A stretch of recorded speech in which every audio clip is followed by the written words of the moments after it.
নমস্কাৰ অক্টোবৰ আৰু নৱেম্বৰ মাহৰ ইণ্ডিয়া এণ্ড ৱৰ্ল্ড যিখিনি কাৰেণ্ট এফেয়াৰ্ছ আমি চাই আছিলোঁ তাৰ আজি আমাৰ পাৰ্ট 2 হ'ব ঠিক আছে আজিৰ প্ৰথম topic ICC women's cricket world cup বহুত বেছি গুৰুত্বপূৰ্ণ ইয়াৰ পৰা আপোনালোকে কুৱেশ্যন পাব ঠিক আছে চাওক যিখিনি বেছিক ইনফৰমেশ্যন আছে সেইখিনিতো আপোনালোকে জানেই যে এইবাৰ 13 এডিশ্যন আছিলে ইণ্ডিয়া আৰু শ্ৰীলংকাত অনুষ্ঠিত হৈছিলে ফাইনেল খেলখন ইণ্ডিয়া আৰু ছাউথ আফ্ৰিকাৰ মাজত হৈছিলে ঠিক আছে আৰু ফাইনেল খেলখন DY পাটেল ষ্টেডিয়াম ইন নাভি মুম্বাইত অনুষ্ঠিত হৈছিলে এইখিনি আপোনালোকে মনত ৰাখিব লাগিব কিন্তু আপোনালোকে এটা কুৱেশ্যন মন কৰক APSC আগতে সুধিছে সেই কুৱেশ্যনটো মন কৰক ইয়াত ফাইনেল খেলখনত কিমান ৰান হৈছিলে কোনে মেন অফ দ্য মেটচ পাইছিলে প্লেয়াৰ অফ দ্য টুৰ্ণামেণ্ট কোন আছিলে কোনে আটাইতকৈ বেছি ছিক্স মাৰিছিলে এই ইনফৰমেশ্যনবোৰ সুধিছে সকলোবোৰ টুৰ্ণামেণ্টৰ আপোনালোকে মনত ৰাখিব নালাগে যিহেতু এইটো এটা মেজৰ ইভেণ্ট হয় ICC women's cricket world cup হয় আৰু ইণ্ডিয়াই প্ৰথমবাৰৰ কাৰণে জয়ী হৈছে সেইকাৰণে আপোনালোকে এই বস্তুবোৰ মনত ৰাখিব লাগিব ঠিক আছে চাওক প্ৰথম আপোনালোকে চাব যে ফাইনেল মেটচখন কাৰ মাজত হৈছিলে ইণ্ডিয়া আৰু ছাউথ আফ্ৰিকা ডেটটো মনত ৰাখিব নৱেম্বৰ 2nd 2025 হ'ব ক'ত DY পাটিল ষ্টেডিয়াম নাভি মুম্বাই হ'ব ইণ্ডিয়াই ফাৰ্ষ্ট বেট ধৰিছিলে কিমান ৰান কৰিছিলে 298 সাতটা উইকেট হেৰুৱাই 298 কৰিছিলে আৰু ছাউথ আফ্ৰিকাই 246ত অল উইকেট হৈ গ'ল আৰু ইণ্ডিয়াই 52 ৰানত জয়ী হৈছিলে এইকেইটা বহুত বেছি গুৰুত্বপূৰ্ণ হয় কিয় এই কুৱেশ্যনটো মন কৰক ইয়াত দিছে যে চাওক হা এইটো 2023ত ৱৰ্ল্ড কাপ হৈ আছিলে men's world cup India's final score in ICC cricket world cup final 2023 played at Ahmedabad was 241 বহুতে এইটো কাৰেক্ট কৰিছিলে কিন্তু ইণ্ডিয়াৰ স্ক'ৰ 241 নাছিলে ইণ্ডিয়াৰ স্ক'ৰ আছিলে 241 টাৰ্গেট আছিলে ঠিক আছে চ' আপোনালোকে ইয়াতো এই বস্তুটো মনত ৰাখিব যে 298 ইণ্ডিয়াই স্ক'ৰ কৰিছে যদি টাৰ্গেট দি দিয়ে ন 299 হ'ব মই সেইকাৰণে এই কুৱেশ্যনটো কিয় আপোনালোকক অলপমান সময় দিছোঁ যিহেতু কুৱেশ্যন সুধিছিলে আকৌ যদি সোধে ইমান চিম্পুল কেতিয়াও নুসুধে এইটো কোনটো এডিশ্যন আছিলে বা কোন জয় হৈছিলে ৰানাৰ আপ কোন আছিলে সেইবোৰ নুসুধে সেইবোৰ আপোনালোকে জানে সকলোৱে জানে ইম্পৰ্টেণ্ট কোনবোৰ হ'ব কিমান ৰান কৰিছে কিমান আপোনাৰ কিমান ৰানত জয়ী হৈছে ছাউথ আফ্ৰিকাই কিমান কৰিছিলে ঠিক আছে লগতে প্লেয়াৰ অফ দ্য মেটচ আছিলে আপোনাৰ চাফালী বাৰ্মা এইটো মনত ৰাখিব আৰু প্লেয়াৰ অফ দ্য ছিৰিজ আছিলে আপোনাৰ দীপ্তি শৰ্মা এইটো ইম্পৰ্টেণ্ট হয় ঠিক আছে আৰু কেইটামান ইনফৰমেশ্যন আছে গল্ডেন বেট কোনে পাইছিলে আৰু গল্ডেন বল কোনে পাইছিলে এইখিনি চাই থৈ দিব ঠিক আছে আৰু এই দুটা কুৱেশ্যন মন কৰক how many teams participated in the 2025 women's cricket world cup কিমানটাই কৰিছিলে 8টাই কৰিছিলে এইটো মনত ৰাখিব ঠিক আছে তাৰপিছত who was named player of the tournament in the 2025 women's world cup player of the tournament কোন আছিলে yes player of the tournament কোন হয় দীপ্তি শৰ্মা হ'ব সেইটো মনত ৰাখিব তাৰপিছত এতিয়া এই কুৱেশ্যনটো নালাগে এতিয়া এইটো কুৱেশ্যন কেতিয়াও নুসুধে যদি আপোনালোকৰ মনত আছে 2023 ফাইনেলখন যদি মনত আছে ইণ্ডিয়া আৰু অষ্ট্ৰেলিয়াৰ মাজত তেনেহ'লে এবাৰ ট্ৰাই কৰিব কুৱেশ্যনটো এইকাৰণেই পঢ়ি চাব যে আপকামিং এক্সামত যদি ইয়াৰ পৰা কুৱেশ্যন সোধে কি সুধিব পাৰে আৰু কি মানে ডাইমেনশ্যন আছে যিবোৰ আমি এতিয়ালৈকে ইয়াক মানে পঢ়া নাই হ'ব ঠিক আছে সেইকাৰণে এইবোৰ মন দিব বাকী এইখিনি বেছিক ইনফৰমেশ্যন আপোনালোকে জানিবই লাগিব ইণ্ডিয়া প্ৰথমবাৰৰ কাৰণে চেম্পিয়ন হৈছে লগতে ইণ্ডিয়া ইয়াৰ আগত 2005 আৰু 2017ত ৰানাৰ আপ হৈছিলে এইটো কেতিয়াবা সুধি দিব পাৰে ঠিক আছে এগেইনষ্ট অষ্ট্ৰেলিয়া এণ্ড ইংলেণ্ড এইখিনি বস্তু চাই থৈ দিব যে ইণ্ডিয়া ইয়াৰ আগত কিমান মানে কোনটো ইয়াৰত ফাইনেল খেলিছিলে ৰানাৰ আপ আছিলে এইটো ষ্টেটমেণ্টত দি দিব পাৰে ঠিক আছে গতিকে এই পইণ্টটো ইম্পৰ্টেণ্ট হয় অ'কে আগবাঢ়িব পাৰোঁ এইখিনি কুৱেশ্যন কৰিব তাৰপিছত আপোনালোকে জানে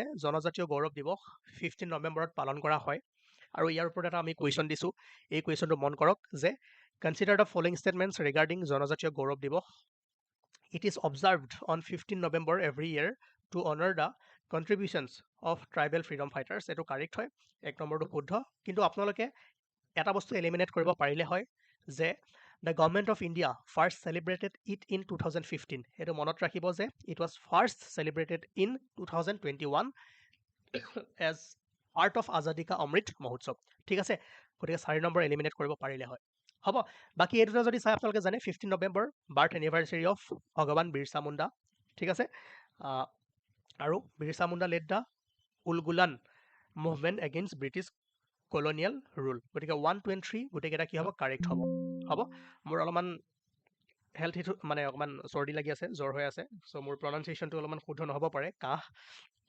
চ' যদি কিবা বুজি পোৱা নাই আপোনালোকে এবাৰ সুধি ল'ব। মই নিজে ধৰক মাতটো দিওঁতে বহুত কষ্ট হৈ আছে, ধৰিব পাৰিছে চাগে, সেইকাৰণে মই যদি ক'ৰবাত প্ৰনাউন্সিয়েশ্যন কৰোঁতে খেলি মেলি হৈ গৈছে আপোনালোকে এবাৰ চাই ল'ব, ঠিক আছে। এইটো ইম্পৰ্টেণ্ট হয়, এই বস্তুটো ইম্পৰ্টেণ্ট হয়। কিছুমান ট্ৰাইবেল মুভমেণ্ট আছে ইম্পৰ্টেণ্ট, আপোনাৰ কোনটো ৰিজনত হৈছিলে, কোনটো ইয়েৰত হৈছিলে, ইয়েৰ আৰু লিডাৰ্ছ বহুত বেছি গুৰুত্বপূৰ্ণ। আপোনালোকে এবাৰ চাই থৈ দিয়ক, ইয়াৰ পৰা বহুতো কুৱেশ্যন সুধিছে। ৰিচেণ্ট এটা এক্সামত এই কুৱেশ্যনটো সুধিছে, আপোনালোকে কৰিব পাৰিব, ঠিক আছে। লিডাৰৰ নাম কৈছে আৰু কোনটো মানে আপৰাইজিঙৰ লগত জড়িত আছিলে এইটো সুধিছে, ঠিক আছে। গতিকে এইকেইটা ইম্পৰ্টেণ্ট হয়। আৰু এটা কুৱেশ্যন মই আপোনালোকক PYQ চিৰিজত কৰোৱাইছিলোঁ, ইয়াতে আপোনাৰ ৰিভল্টৰ নাম আৰু এইফালে কোনটো ইয়েৰ, লিষ্ট 1 লিষ্ট 2 মিলাব দিছিলে, ঠিক আছে। এইখিনি পঢ়িব লাগিব, মনত ৰাখিব লাগিব, আপোনালোকে মনত ৰাখিব ট্ৰাই কৰিব, ঠিক আছে। আৰু এই কুৱেশ্যনটো কুৱেশ্যন নম্বৰ 11 প্ৰত্যেকজনে কৰিবলৈ ট্ৰাই কৰক, হ'ব। তাৰপিছত জানে বন্দে মাতৰম 150 বছৰ হ'ল, আমি ছেশ্যন 1ত ইয়াৰ বিষয়ে পঢ়িছিলোঁ। গতিকে কুৱেশ্যনটো কৰক, কুৱেশ্যন কৰিলে বেছি অলপমান আপোনালোকৰ মনত ৰখি যাব, ঠিক আছে। কুৱেশ্যনটো মন কৰক, consider the following statements regarding the national song Vande Mataram compose by Bankim Chandra Chatterjee in a Sanskritized form of Bengali. Correct হয়। It was first published on 7 November 1875, এই ডেটটো মনত ৰাখিব, অ'কে। সেইদিনাখনে লিখিছিলে, and later included in his novel Anandamath in 1882, এইটো correct হয়। আৰু it was first sung by Rabindranath Tagore at the 1896 Indian National Congress session, এইটো কোনটো ছেশ্যন আছিলে? য়েছ, ছেকেণ্ড ছেশ্যন আছিলে, কেলকাতা, এইটো মনত ৰাখিব, ঠিক আছে, এইটো মনত ৰাখিব।